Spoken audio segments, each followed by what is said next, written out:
Let's go in depth now with that person, that former colleague of mine, a member of the House Committee on Energy and Commerce, Joe Barton of Texas. Joe, welcome to America's Forum. Hey, JD, it's always good to talk to you. We miss you in Washington, but you're doing the Lord's work in the media, and we appreciate it. And I will proffer a hearty amen to those words, Joe. Thank you very much for that. Well, we understand there's a court decision looming in Nebraska. The president claims he's waiting on that decision before he acts on the pipeline. Is that a legitimate delay in your mind? No, the pipeline could be operational now. His own State Department numerous times has said that there are no environmental issues. He's just playing the most partisan environmental politics with the radical left, who they don't just hate the Keystone Pipeline, they hate anything that deals with hydrocarbons in the United States, whether it be oil or gas or coal.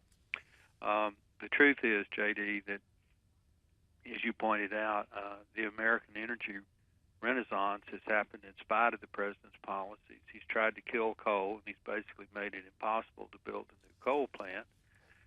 He's hamstrung production in the Gulf of Mexico in the deep water. His EPA numerous times has tried to grab regulatory authority over hydraulic fracturing, and because of the law that I wrote back in 2005, we've made that very, very difficult for them to do. So, the Keystone Pipeline is going to pass the House, it's going to pass the Senate, and if the president vetoes it this time, we may have the votes to overturn his veto. So he may get what he wants politically. He may get the grandstand for the left and have the pipeline go ahead because we override his veto. What he should do is accept it and bless it and actually sign the bill, and let's move on down the road. So you are saying right now you believe there will be enough votes to override a likely presidential veto on the Keystone XL pipeline? If the Democrats are as astute as I think they are that survived last week's election, I do believe that, because all the Democrats in the Senate that kept supporting the president, with one or two exceptions, got beat. And so we now have a new class 2 years from now. There'll be 34 different senators up for election. A third of the Senate comes up every 2 years. In the House, we are all elected every 2 years. As you pointed out, we've got the largest Republican majority in the last 60 or 70 years in the House. So if I were a Democrat who survived last Tuesday, I'd be looking for reasons to be supportive of common sense policies that make sense. And building the Keystone Pipeline is one of those. We only need about a fourth of the Democrats to vote with us, and we'll have a veto-proof majority, supermajority.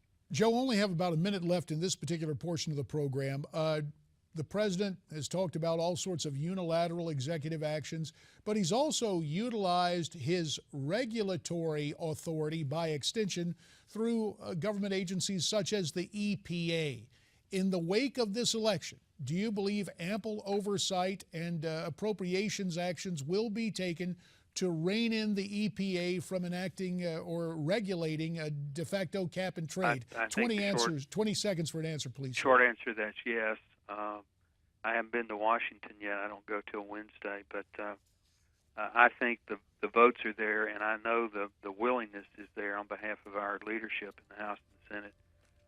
We don't want to be punitive, but we do want to be consistent, and we want to be conservative, and we want to make sense that the president obeys the Constitution and the law. Joe Barton of Texas is going to stay with us. We'll be back after the break to talk about possible executive ordered amnesty. Stay with us.